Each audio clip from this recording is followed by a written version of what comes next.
Yeah, that's where the camera is. Are there any viewers?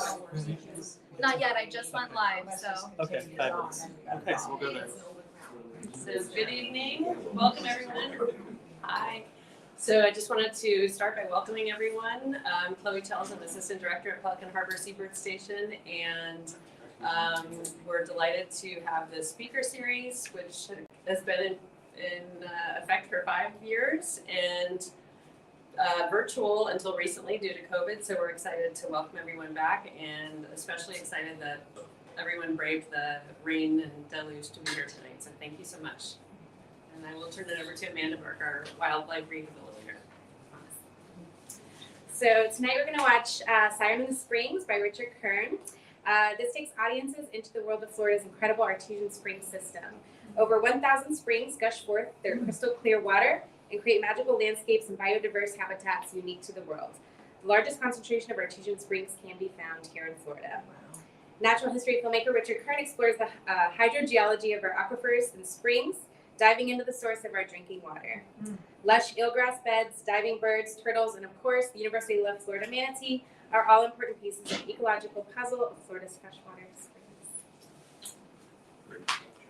Thank you, Chloe and Amanda, and thanks to our viewers coming to us live, and to all of you for braving it. As Chloe said, Chloe's our assistant director, been with us for a year and a half, and she's helped change Pelican Harbor, and she's made it a wonderful, even better place to work with the animals and the staff. And we love you, Chloe, and Amanda. Thank you so much.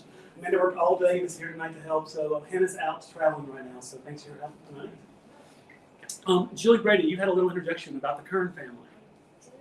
I did. Your mother came to Miami Shores Elementary School for years. I would call her and and brought, your films, your father's films. So when I heard, it's Rich and Richard now? Yes. Right? You're Richard. And that's Yes. So anyway, It's I didn't interchangeable, know. though. But you were growing up at that point. So Yeah. But anyway, yeah, we always looked so forward to it because we always took the kids to Everglades. We went camping, and we did day trips, and then she would come with these wonderful films by your father. That's so cool. This is being recorded, right? Yes, it is. So I can send that to my mom. Tell her Julie Brady, because I used to call her. Julie, come say hello on camera. Yes. Maybe after then. So also, so aside from his father and mother being filmmakers, educators, out there doing conservation in real Florida, Big Cypress, Everglades, Fishing Creek, where their family has a camp. I've been invited, haven't been yet. His uncle is, you've heard of the Appalachian Trail, right? Pacific Crest Trail. Not everyone knows we have the Florida Trail. And the Florida Trail is a 1,400-mile long footpath from Big Cypress all the way up through the jewels of Florida, including some side trails in Green Swamp, Ocala National Forest, over 100 miles there, Apalachicola, all the way up in the Panhandle. And actually, there's a connector that connects to Appalachian Trail.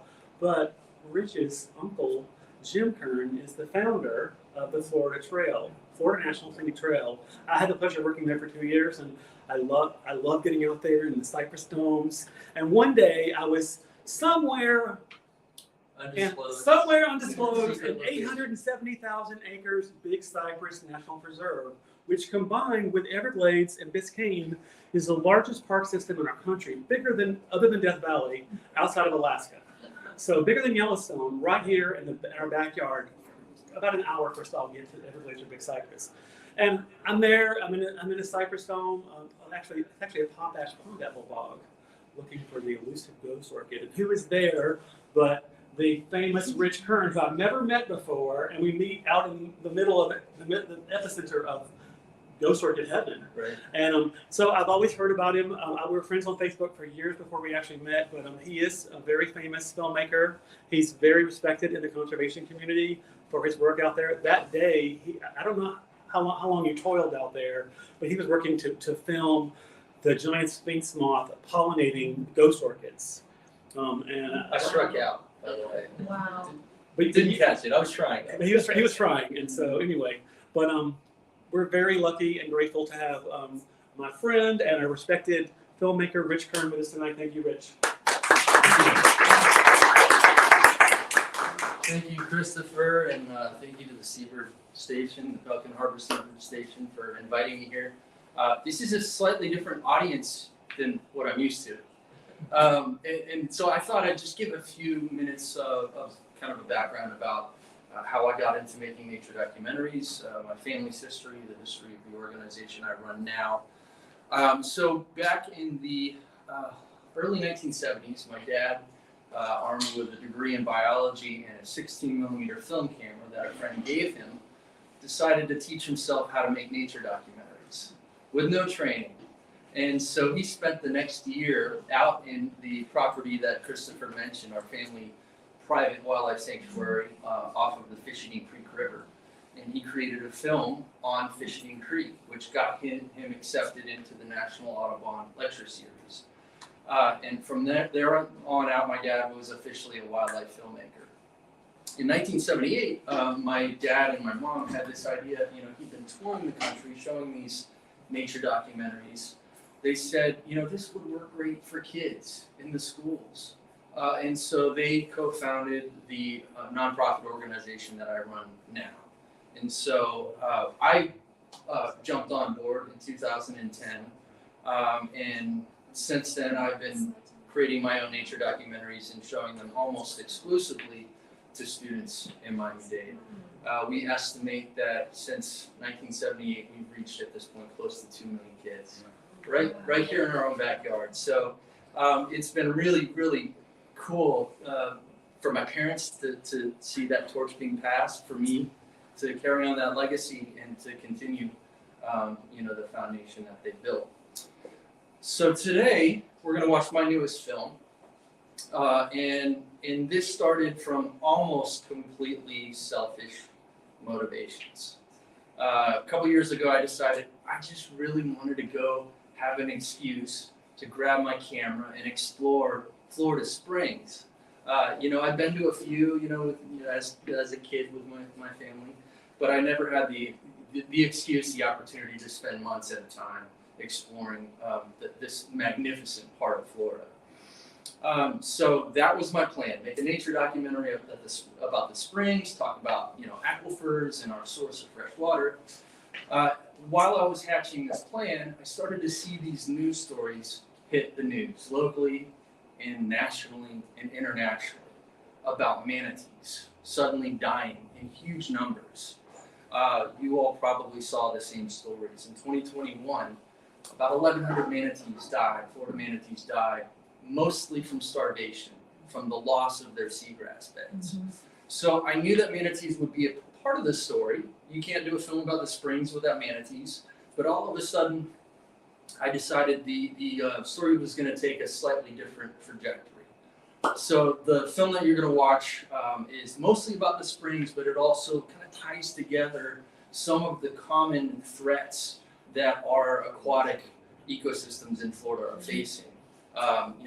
Nutrient runoff, loss of submerged aquatic vegetation, the habitats that manatees and tons of other aquatic species rely on. So that is the Cliff's Notes version of the 35-minute film you're going to see today. So last thing, I'm going to do things a little bit differently from what you may be used to. Julie, you know how this is going to work, right?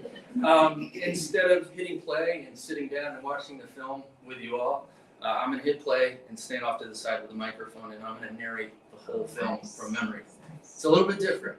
It's a little more dynamic. I can engage a little bit more, break that fourth wall, even change words around depending on the audience. So you're going to get a little glimpse of what your average middle school or high school or elementary school auditorium would have seen this year in Miami. So, haven't done this in about a month. I hope I can remember all the words. But with that, I'll go ahead and jump right into our new film, The Siren in the Springs.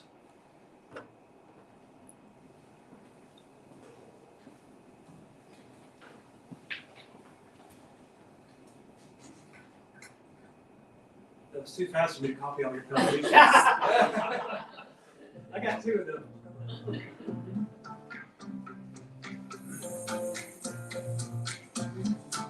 All right, scale of 1 to 10. How excited are you to swim with manatees? Oh.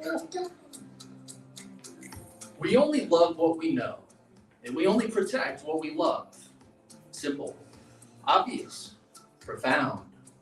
So everybody comes here at Crystal River to swim with these manatees. They're such a fun, lovable, peaceful, docile creature.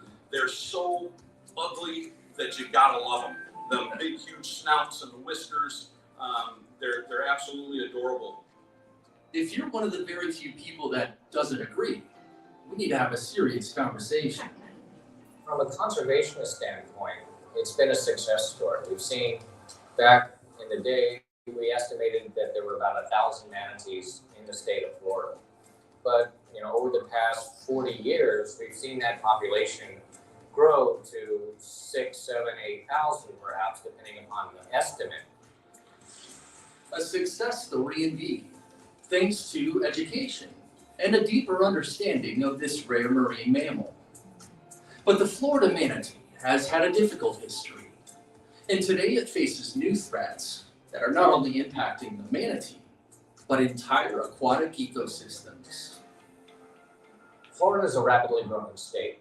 And so what we are seeing is, particularly in our coastal areas, whether we're talking about manatees or other species, is our water quality is changing, and it's changing for the worse. We'll get into all that soon enough, but first, what exactly is a manatee? Until recently, this docile mammal was mythologized and misunderstood. Well, there are three existing species of manatees. They all belong to the order Siren. And these three species are the Amazonian manatee, Trichechus inundis. There is the West African manatee or the African manatees. And there is the West Indian manatees, Trichechus manatus. Sirenians, often called sea cows, are aquatic mammals distantly related to elephants. There are two subspecies of the West Indian manatee, the Florida manatee and the more widely distributed Antillean manatee. There are very good population estimates for Florida. The techniques and analysis to estimate have improved significantly, but it's not the case for most of the Antillean population. We do have some estimate for Puerto Rico, which is around 300, 400 individuals. How about some Florida manatee facts?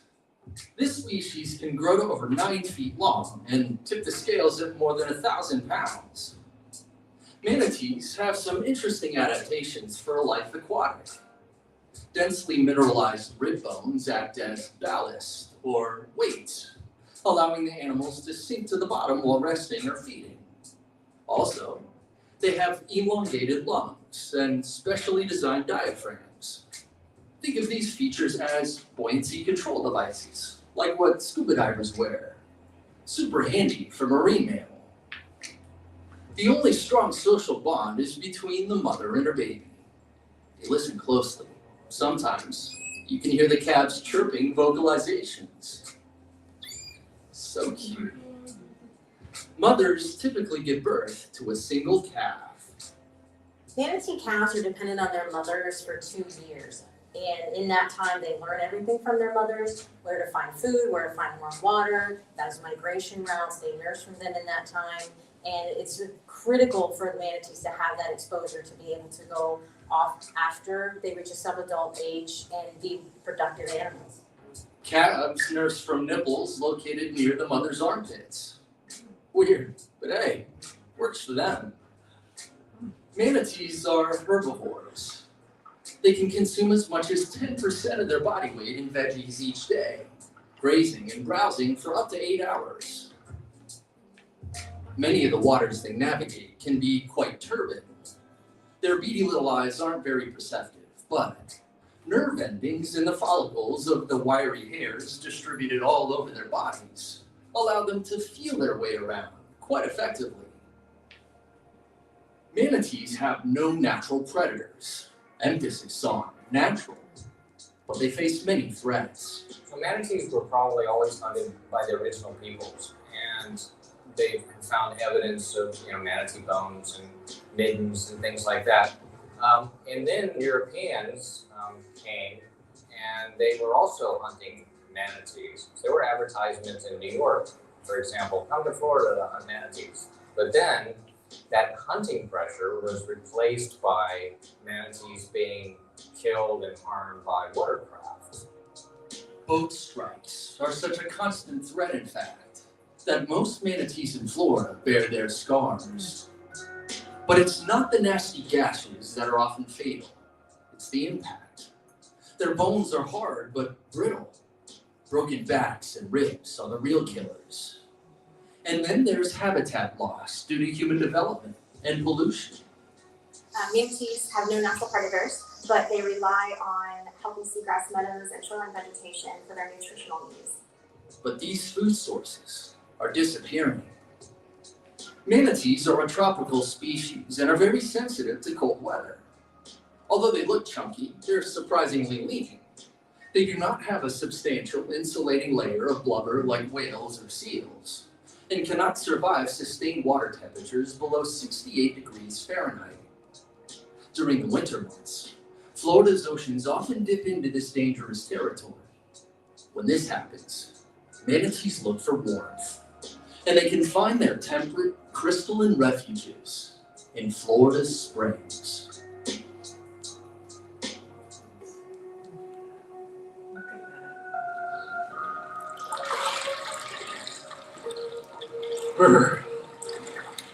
So when I woke up this morning, the air temperature was 47 degrees. But this water actually feels great. And that's because this is artesian spring water from deep underground. Florida springs, that water is consistently somewhere around 72 or 74 degrees all year round. Now that can be life-saving for manatees during the winter. When water temperatures dip below about 68 degrees, those temperatures can be potentially fatal. They can cause cold stress, hypothermia, and manatees need these warm water refuges to stay alive, essentially. And there's no better place than Florida springs. Florida has over 1,000 artesian springs, each gushing their gin-clear contents to the surface. This is the largest concentration of artesian springs on the planet. Flowing from deep underground, spring water is 72 degrees regardless of the season. This is the average air temperature in Florida. And while it may seem a bit chilly in July, it can be life-saving for manatees in January. Manatees conserve their energy during cold weather events, eating less, resting a lot. They're simply trying to survive. While you may find a few in the springs during the summer, most are spread out along their coastal feeding grounds. But here, in February, Blue Springs is the place to be for over 600 manatees. Can you blame them? The water is balmy, pure, and the setting is gorgeous. Florida springs create rich habitats for manatees and a host of other aquatic life. They are also windows into our precious source of naturally purified fresh water. Even though groundwater is hidden beneath our feet here in Florida in the aquifer, it's an essential part of our lives. And I like to say that we kind of spend our lives walking on water in Florida because the water is just beneath our feet, but we can't see it except for at the places where it kind of comes to the surface at these springs. An aquifer is an underground layer of water-bearing permeable rock fractures, or unconsolidated materials such as gravel, sand, or silt. Think of it as a rocky sponge that holds groundwater. The Great Floridan Aquifer underlies our entire state, as well as parts of Georgia, South Carolina, and Alabama. This platform of limestone rock, deposited over 20 million years ago, is basically the sedimentary remnants of ancient coral reefs and marine creatures. Limestone is soluble, and rainwater tends to be mildly acidic. Over time, the Floridan Aquifer has become riddled with sinkholes, underground rivers, and caves, creating a geologic landscape we refer to as karst. Karst describes a landscape formed from the dissolution of soluble rock, like limestone, dolomite, or gypsum. Dr. Jenny Adler is a photojournalist with a background as a scientist. She spent much of her career focusing on Florida springs, and is one of the intrepid few who have been drawn into their depths. Yeah.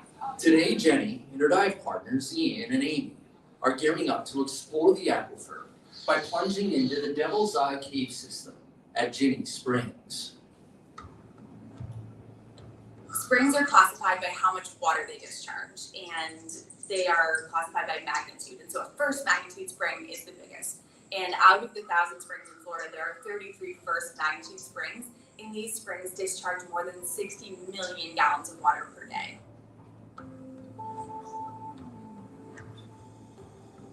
In Florida, we can do a much better job connecting people to this water so that they understand that it's something worth protecting and something that they rely on every day. Things like the Everglades, or maybe algae blooms in the ocean, or water being released from canals from Lake Okeechobee tends to get a lot more attention because people can see it. And very few people are cave divers, so it's hard to communicate this problem when people are living life above ground, not in the caves. But the purity and the quantity of the water deep in these caves has everything to do with our lives above. Over 20 million Floridians rely on the Floridan aquifer for their drinking water. More than 60 bottled water companies have also tapped in, slapping labels on plastic bottles and shipping that water all over the world. Where water boils to the surface at the spring vents, we find some of the most idyllic places in Florida, perfect for splashing around in the summer heat. Humans have taken note, and many of our springs are at risk of being loved to death.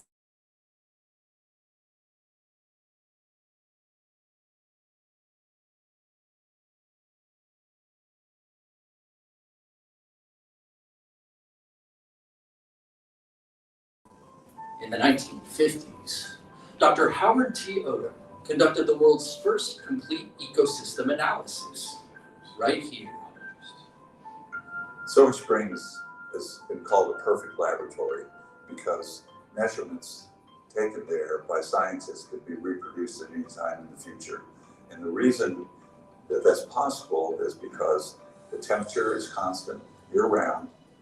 The water quality is almost constant year-round because it's coming from this underground storage of water. And the clarity of the water is constant because it's spring water. Dr. Knight has been leading a decades-long study of Silver Springs, which began with his mentor, Dr. Odom. The comprehensive study doesn't just look at a few things like water clarity and chemistry. This is a complex system affected by lots of biotic and abiotic variables.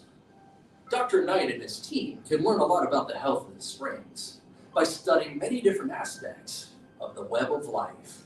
Springs are some of the most productive ecosystems and more productive than tropical rainforests and coral reefs. A healthy food web with all of its manatees, water birds, fish, and aquatic plants relies on abundant clean water with just the right chemistry. If the equation is right, the springs are exploding with life. At Silver Springs, snorkeling and diving is prohibited. Unless, that is, you're invited to film the Florida Springs Institute's annual fish survey. So fish are a really important indicator of the health of springs because fish live in the water and fish need food to eat. Their populations are a really good reflection of how healthy a spring is in terms of producing food and having clean water. Silver Springs had a very high fish population in the 1950s. When we went back and remeasured it 25 years later, it had declined about 60%. And when we measured it again about 25 years after that, it was down about 90% and only about 10% of the fish biomass that had been in Silver Springs in the 1950s. More recently, however, fish populations have rebounded significantly. Unfortunately, this is primarily due to the explosion of invasive species, like the African blue tilapia. On the bright side, these exotic fish may be filling a niche left vacant by disappearing native species. What a pleasure it is to hop in the water at Silver Springs and explore this incredible underwater world. Just watch out for the gators. In 1984, I was filming in one of the springs. you know, turtles, fish, that sort of thing. When I turned around, there he was. My camera was a heavy rig, so I held it out like a shield and pushed the button. That's my dad, by the way. The alligator showed no interest in me. I saw the ease at which he sculled along with his tail and with his legs folded in like a torpedo. But there are other predators here. Some seem transported from an alternate universe. Attracted by the abundance of fish, diving birds dart below the surface as gracefully as if they were born here.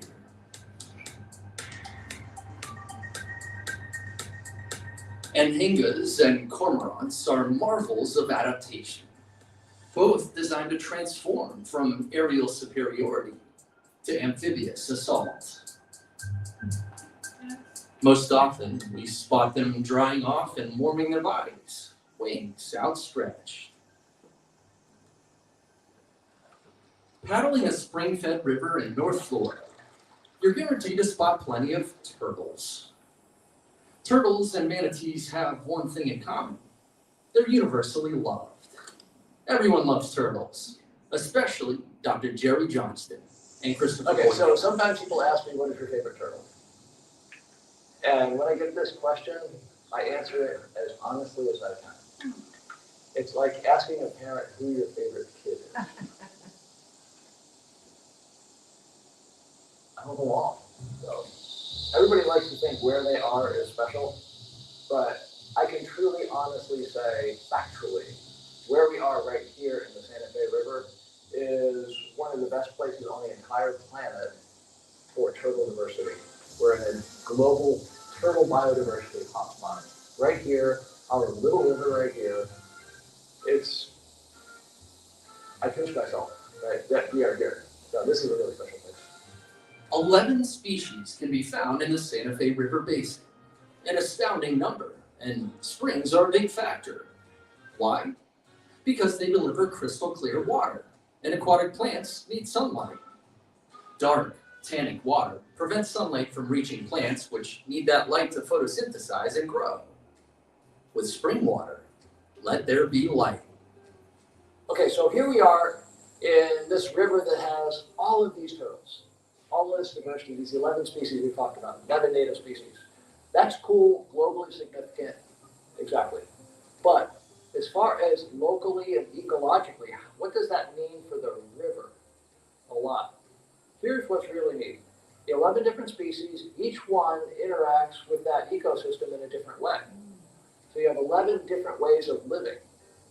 Just as far as food alone, some turtle species are herbivores, some are carnivores, some are omnivores. What's really neat is each of these turtles tells us something different about the ecosystem. Herbivorous turtles need aquatic plants to eat, but a carnivore, like the loggerhead musk turtle, also needs aquatic plants. Not because it eats the plants themselves, but because it eats the tiny primary consumers that graze on the algae that collects on those plants. Small aquatic snails are the main food source for this pocket-sized predator. Dr. Johnston has been conducting an ambitious turtle survey project in the Santa Fe River Basin for almost 2 decades, recruiting hundreds of volunteers to catch and measure turtles. His research, with their help, will paint a clearer portrait of not just the health of the turtles, but of the river system as a whole. But Florida's springs are in trouble because of the way humans have altered the landscape. To understand why, we need to understand the concept of a watershed. A watershed is an area of land that drains or sheds water into a specific water body. If we're talking about an aquifer or a spring, the watershed includes the permeable areas where surface water can seep down into the ground. Here's a not too tricky trick question. What do you call a watershed for a spring? For an aquifer, those permeable areas where surface water can seep down into the ground and refill the groundwater are referred to as the recharge zones. Wilderness areas make for great recharge zones because the roots of all the plants naturally filter out nutrients like nitrates from the surface water before it becomes groundwater. You know what makes for terrible recharge zones?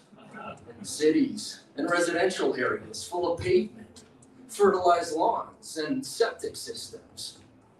Or how about disturbed areas like open pit phosphate mines? Florida has plenty of these.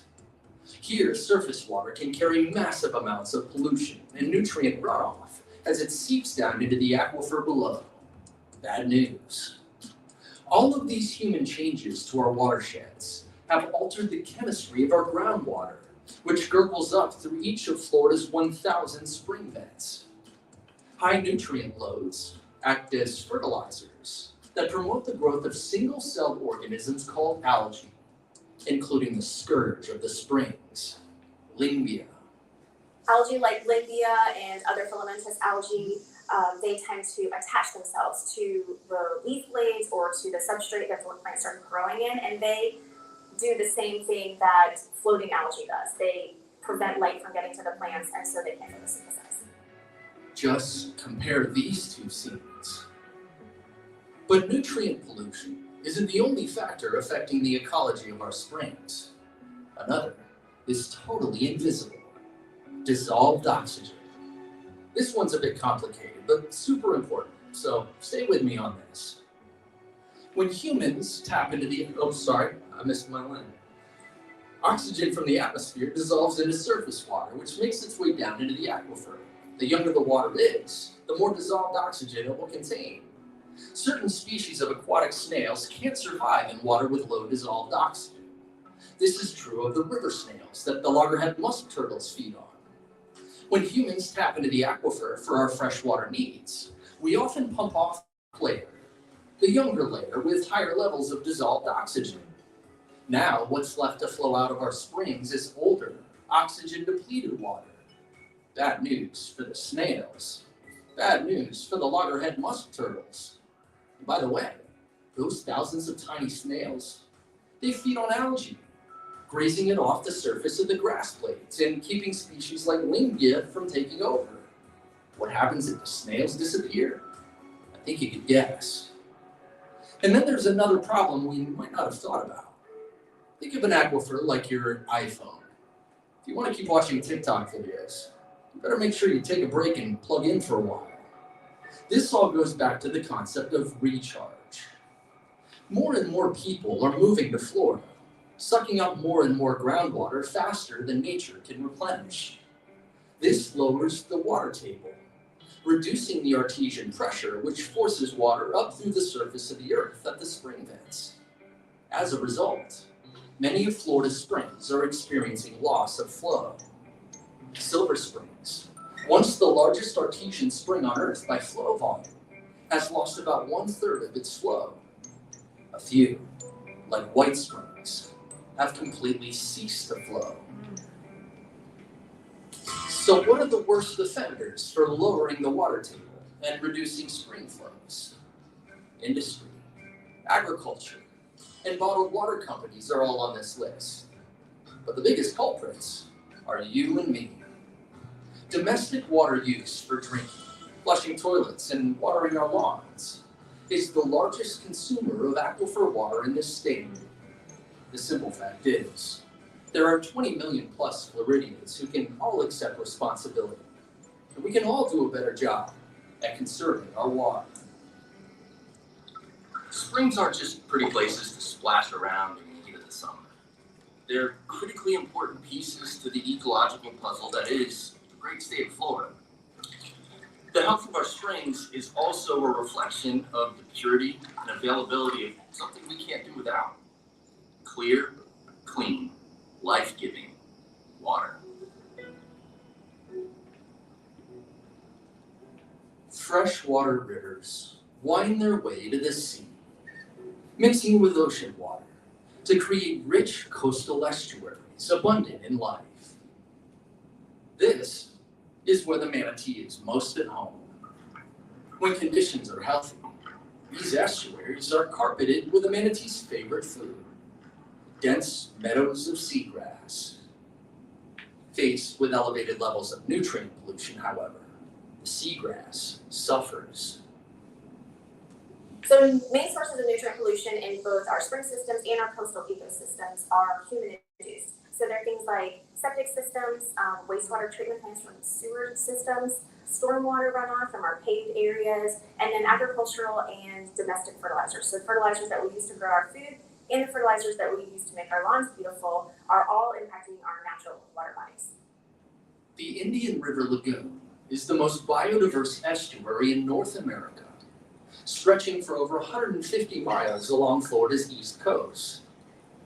Home to over 4,300 species of plants and animals, it is now almost completely encircled by human development. This means the once vibrant estuaries are now inundated with nutrient pollution. The result has been a reoccurring plague of algae blooms. When we have algal blooms, it creates a scenario where the water column becomes cloudy. Kind of think of it as maybe smoke covering a city, and the light can't make it down to where the plants are growing, so they can't, they're not getting any sunlight, so they can't photosynthesize, so they die off. Traditionally home to a large manatee population, Indian River Lagoon has become a barren wasteland of turbid water and dead seagrass. And in 2021, we witnessed the catastrophe. So manatees are a pretty rare animal. We have around 6,000 of them here in Florida, and last year alone, unfortunately, we lost over 1,100 manatees, which is a really high number. If you're thinking about 6,000 at first, that may sound a lot, but manatees don't reproduce very quickly. They usually have one calf at a time, take care of that calf for about 2 years, so it's a very, very slow reproduction rate. Imagine that. As much as 20% of the entire population of Florida manatees perished in a single year. Referred to as an unusual mortality event, most of these deaths were attributed to starvation in Indian River Lagoon. Scattered along the coast are a handful of power plants that discharge warm water. These sites have become important artificial warm water refuges for manatees during the winter, allowing them to stay put without traveling to the springs. Now, however, the manatees that don't migrate are able to keep warm, but unable to find food. During the winter of 2022, the Florida Fish and Wildlife Conservation Commission implemented an experimental emergency feeding program in areas like Indian River Lagoon where manatees were facing starvation. Over the course of several months, more than 25 tons of romaine lettuce were trucked in and fed to the manatees. It took some time for the animals to discover that this foreign food source was in fact edible, but they caught on. This was an unprecedented course of action, but it likely saved dozens, perhaps hundreds of manatees from starving to death. All the while, organizations like Clearwater Marine Aquarium, Save the Manatee Club, and SeaWorld have mobilized to save as many manatees as possible. Matthew was originally rescued as an orphan calf, about 55 pounds, in Brevard County in 2015. He was rehabilitated at SeaWorld of Orlando, and in that time he transferred to another facility to get continued care until he was big enough and old enough to be released back out in the wild. So we have an animal that we release that we consider naive or that we are concerned about in any way being able to adapt into the wild. We outfit them with a GPS VHF tracking device. This allows us to see their movements 24 hours a day, and this allows us to know that they are doing well. If they're not doing well, this allows us to intervene before they get a point where they could die. And so much of what we know about manatees today and what they do in the wild is from these tracking projects. With dedicated conservationists, scientists, and technology on his side, Matthew has a new lease on life. On the opposite side of Florida, we see a different story from that of Indian River Lagoon. This is called the Nature Coast, for good reason. And this is where we find Crystal River. Crystal River is the manatee capital of the world. It's the only place in the country where you can actually legally get in the water and swim and interact with manatees. We're regulated through Fish and Wildlife, and it's important here for us in Crystal River. We're a drive-through town, we're a tourist town, snowbird town. We don't really have an industry here except for tourism. It's the inshore fishing, the scalloping, and the manatees, and the scuba diving. The manatee population here has rebounded over the past few decades. Today, conservationists are focusing their efforts not just on the manatee as a species, but on its habitats. The dense meadows of seagrass and eelgrass that support hundreds of aquatic species. By replanting these grass beds, the transformation of the entire ecosystem has been remarkable. The Nature Coast is equal parts playground and office for Jody Spalding, a guide who helped me film manatees this past winter. For Jody, seagrass literally supports her business by supporting a healthy manatee population, as well as another valuable critter, bay scallops. In addition to being the manatee capital of the world, this is the scalloping capital of Florida. And much of Jody's summertime business comes from her scalloping tours. After months of hard work and long hours learning the story of our manatees, of Florida's incredible springs, and of the complicated relationship we have with our fragile aquatic habitats, what better way to cap things off than by basking with my family in the clear waters of the Gulf of Mexico. We soaked up the scenery. We paddled like manatees. And we caught a delicious dinner. Scout even snuck in a nap on the ride home. Cruising down the Homosassa River, a bit tired, salty, but satisfied, I couldn't help but reflect on my recent adventures.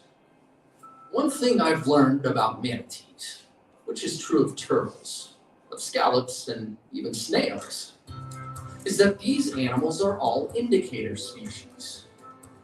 The health of their populations tells us a lot about the health of their habitats, and even the quality of our drinking water, and we should all be taking note.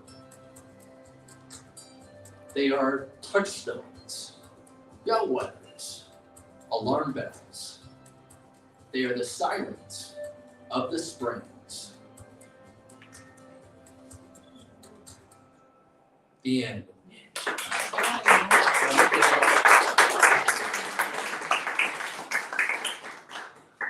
All right, I'm gonna put the mic down. I don't think I need that anymore. Get the lights on here. That was wonderful. Thank you. Thank you. It was really great to be here with you all. Like I said, it's a slightly different crowd than I'm used to. Antsy middle schoolers, elementary kids, but this was a treat. So thank you all for coming out. And I'm here to take questions or comments. Any questions about the filmmaking process or anything I learned, because I'm not an expert on the springs. I learned a lot making this film. It's probably a controversial question, but is anybody doing anything in the legislature or movements to stop all these deals with bottling companies from using our water? Because that to me is absolutely, that doesn't make any sense. Yeah, as far as I know, there aren't any great rules in place yet, but there are a lot of organizations that are working hard towards that. And apparently the House passed a bill. I'm sorry? So the Florida House passed a bill to force people to pay for the water they take out of the springs. So Finally. And we're getting it free. at the very least, I think it's like $60 right, for a permit. I'm really referring to the bottling companies that are using our water to sell around the whole country. That's what it is. Same thing? Yeah, Oh, okay. this is what it is. Yeah. And apparently it got out of the House, is what I thought. I read in the Herald yesterday, and they have They can some. pay. Yeah, that's a good start. That's a good start. Because like you said, they're getting it for practically free. I think it's like $62 to get a consumptive use permit to drill a well and take as much out of the water as you want. What a business, right? Look at Nestle. they're getting this stuff for free and they're putting in the plastic bottle and they're, hosing us for $1.25 a bottle. It's like, bottled air maybe is the next big thing. But the main reason why they're doing that is because this water, which is so clean, reduces their expense in otherwise making it drinkable. Yes, absolutely. Yeah, and there's so many things that we should be doing better. Agriculture is another area where they're pumping up this incredibly pure, naturally purified, potable water, and they could be using surface water from other areas. So I think there's a lot of huge improvements we should be making to preserve. So the septic tanks. Yes, I know. We're starting to maybe see some movement on that. The Florida Keys finally got off septic 15 or 20 years ago, and now I think back about all the times I was snorkeling in those little canals, like feet from the drain field. Ugh. So since you brought up septic tanks, when looking at like property and houses, is sewer better than septic or vice versa, as well as well water versus city water? What's better for the environment? Better for the environment, I would say definitely city water would be better because that's at least going to sewage treatment facilities to clean up and they're not leaching all that human waste directly into these really sensitive watersheds. So that would definitely be better. Well water versus city water, it probably depends on where you live. An average family probably isn't consuming massive amounts of aquifer water if they have a well. I grew up, my family out in the Redland, they still are on well water. Yeah, I know there's probably a big cost benefit analysis too, like how much does it cost, what kind of environmental damage would it be to tap into a city, water line. So a lot of things to consider, but what I really tried to, you probably noticed towards the end of the springs sequence, I'm showing this film to a lot of kids, and I thought agriculture was the #1 user of aquifer water. It's slightly beat by us citizens, and I thought it was important to hone in on our personal responsibility. We could all take shorter showers, we could fix those leaky faucets, and that would help enormously times 20 million people, right? So the lawns and pools in Disney World. I love Disney World, but I also remember hearing about how bad golf courses are. But in the end, I also heard the argument that if the golf course was developed like downtown, it would be even worse. And so there are a lot of different threats. But like I'm definitely cognizant of the impact of pools and lawns that require a lot of watering. And when I see the neighbors watering the lawn during the rain, that's when they just lose it. I remember coming tonight and I said, look at the people who have the automatic sprinklers on today. Yeah, I can still remember growing up. I grew up in the Redland. Most of you probably know where that is. A little more rural, not so much anymore. But still seeing the old Florida houses built in the 1930s and 40s with the natural landscaping, the zero-scaping idea. I think we should get back to that. You drive around these upscale neighborhoods, and 90% of the plants are, imported exotics that just require a lot more attention, a lot more fertilizers, and a lot more water. So I think we should all go natural. Yeah, all go native. For me, another thing is like the restaurant water. When they dump the restaurant water, so whenever and then before you're all leaving, before all for you. So I always take mine and water plants with it, because otherwise it just goes. But that's like water is the most precious thing on water and air. Water is life. And when we were doing the turtle slide, I really wanted to make you pause and think go over the turtles with we can rewind. I knew that was going to be your favorite sequence, but I called that. And so I got to work in Rainbow River with my professor, Dr. Peter Malin, who's did a similar study for 30 years, and we have 11 species in that river too, marked over 1,000 turtles. Amanda was saying that you worked with Matthew. Oh, Matthew, the manatee that was released. I used to do manatee rehab. Oh, no kidding. Yeah. Where were you at SeaWorld? No, I did SeaWorld, but we had him for a little bit, and then he got sent back to SeaWorld. Okay, he's better. He's got his passport punched quite a bit. He spent some time in Ohio. He was at Columbus Zoo. Columbus Zoo, yeah. He's well traveled. And the Blue Springs I believe there's 2 or 3 Blue Springs in Florida. That's the one in the Swanee near the Gulf, right? No, that would be Volusia Blue in Volusia County. Closer to it's right off the St. Johns River on the East Coast. So that's sort of like our we have the West Coast hotspot, which is Crystal River, right? Especially during the winter, and then Blue Springs would really be the East Coast hotspot. He just went to Blue. Whoever in DeLand, yes. That's right. Yeah. Yeah, he goes every year. Yeah, they count them every day there. They do. Is Yeah. that the largest aggregation in Florida? That's the most in Florida? The largest aggregation of manatees? Well, he would know that. I just know they Actually, I was I just don't. there. You were It's just center. there. It was every day was different. Depends on if they need a cold snap to get them. Yes. And If you don't get the cold snap, they're not there. No. They had 400 to 500 of them typically when I was there. yeah, so you probably noticed some drone shots. Yes. That was when was that? That was a little over a year ago. Now, last February, I was here in South Florida watching the weather, and I saw a cold snap, and I raced up there, got my drone in the air, and couldn't believe how many manatees. Then I went into the park, and they had counted 667 manatees. It was their record, most ever. It's better than 66. That's true. That's true. That omen. But I think this season they had like over 700 one day. So they've been consistently breaking records. This is totally off of it, but did you know about our little river? How many manatees we've counted there? No. Sometimes 50. I just 50 took on a it cold now. day. 15? 50. Oh, 50 on a We cold could have day. 50 on a real cold day. Wow. And so down here, it typically stays warm enough even throughout the winter. I think we have more resident manatees, and it's these shallower canals they like to go in, right? They go up the little river, there's a water control dam. Oh, okay. Gate. And they go on the other one, they lift it because it goes up automatically, some go to the other side. But I was there less than 2 weeks ago, I found that there were 15.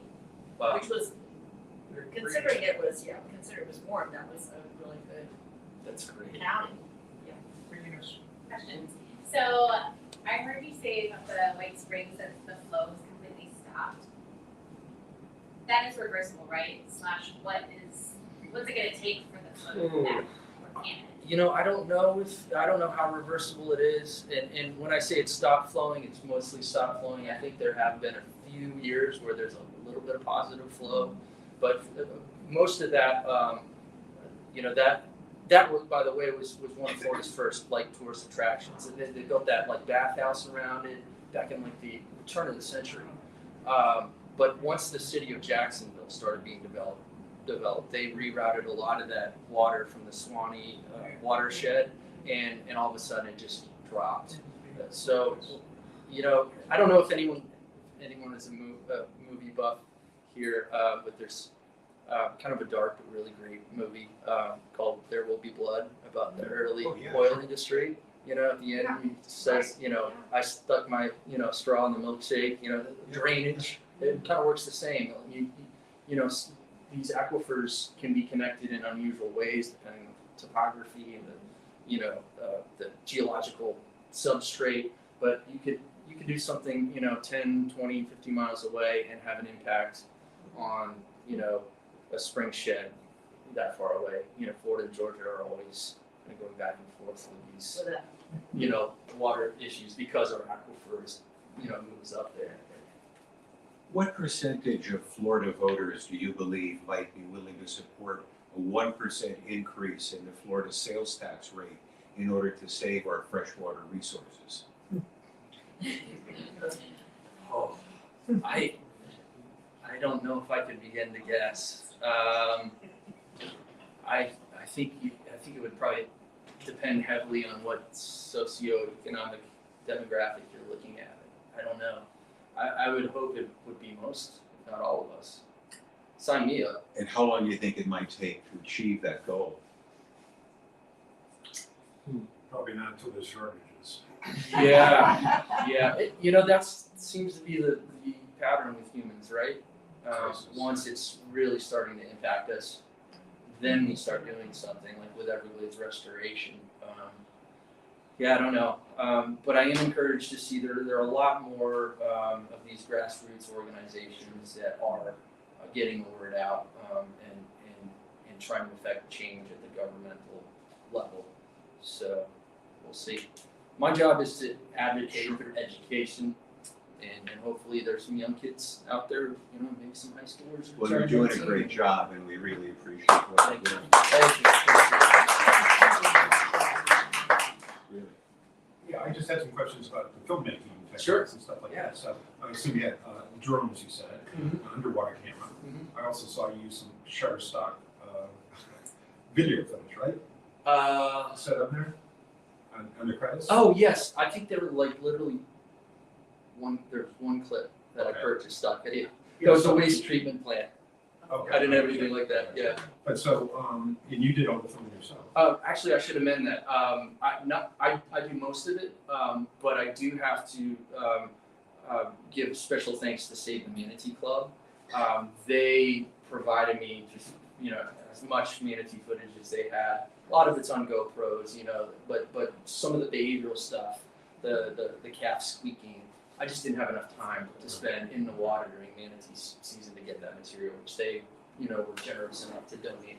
But most of the footage I captured myself. And is that your usual technique to talk? I mean, you know your film, honestly, so you know when to chime in and when to stop. No, I understand. Oh, okay. He's an amateur. Yeah. Very, very good. He's really good. Oh, very good. We'll exchange cards after this. No, I'm just curious. So, I mean, you do that with all your films? So you could right now go to our website. I should mention we have an educational website. It's called odysseyearth.org, and you can watch this with a narration baked in, like normal. I did today. You did today? Okay, so you got the sneak preview. Yeah. But you do that with all your films? Yeah. So everything we produce, eventually we'll have a version with a narration on our website. But I do this format specifically for the Odyssey Earth film series that we do mostly in Miami-Dade County Public Schools. So like Julie mentioned, my mom has been in her former school. I visited, I think, 40 schools in Miami, 10 in Ohio this year, about 27,000 kids. The difference is you're in a dark auditorium, hopefully with a big screen, and you have a captive audience. Not every kid wants to be there, right? But a lot of them would rather be there than in class, right? And the way we deliver our narration, you can make on-the-fly adjustments. There's a kid with, acting out in the front row. You can pause and, tell them to shape up, or if they laugh a little bit too long, you can hold back. I showed this film to the 4th graders and 12th graders, so you can emphasize, change your delivery a little bit, change vocabulary words on the fly. It's just a little more. So the technique works with kids, is what you're saying? Yes, yeah, I seem to really enjoy How about with adults?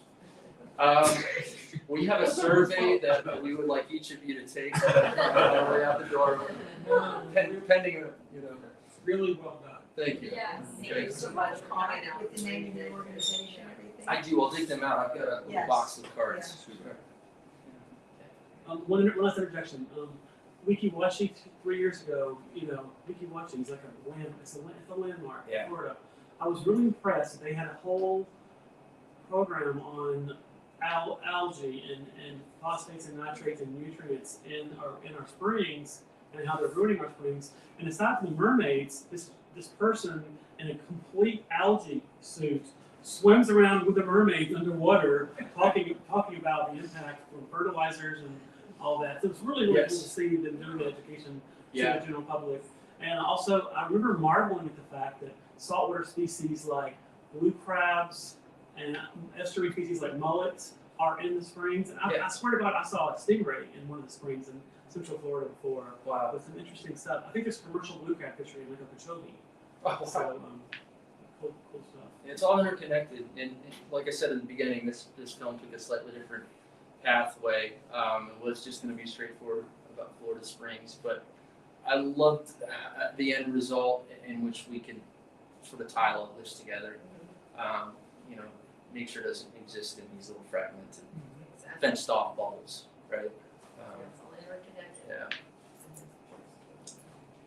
So, alligators, pythons, sharks, they don't predate on manatees at all? It's never been recorded. This is my instinct.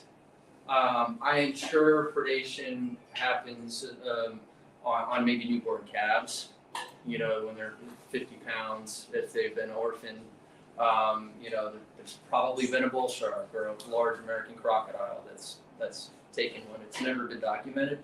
But you know, they're just their size alone. A full-grown manatee can be 11 feet long. You know, close to 2,000 pounds. I was a little conservative when I was giving the measurements, but they're so big. They're peaceful. They're docile, but they're pretty powerful, and they have that really thick protective skin. So I think it's more likely than not that just the size of that mother next to the calf is going to prevent even your largest, you know, 13, 14 foot crocodile from going after the calf. Great. Thank you. Super. Thank you. Thank you so much. Great to meet you all. Get my cards out. Thank you. You're welcome. Thank you, appreciate it. Pleasure. Awesome. Yeah, thanks. He had me almost crying at the end. It was really emotional, the build up, and when you love Florida so much and all the different impacts, but beautiful, well done. I also didn't know that you had your showman voice. I love the showman voice. I was like, wow. Super quick. Our next speaker series our presentations are always the second Wednesday of the month.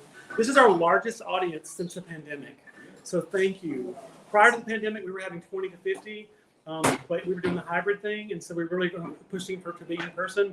It's always the second Wednesday of the month. Next month is Capturing Florida Panthers, a tree climber's perspective. Amazing. Is that Dennis? It is. Tell him to answer. Okay. And then in June the 14th, American Crocodiles at Turkey Point by Michael Rhett. Wow. Very cool stuff. And then lastly, in July the 12th, we have it's on creating hybrid coral reefs to protect Florida's corals, coastlines, and communities by Dr. Liv Williamson, PhD. So please join us. We appreciate you, and have a good evening. Thank you. All come from Harbor.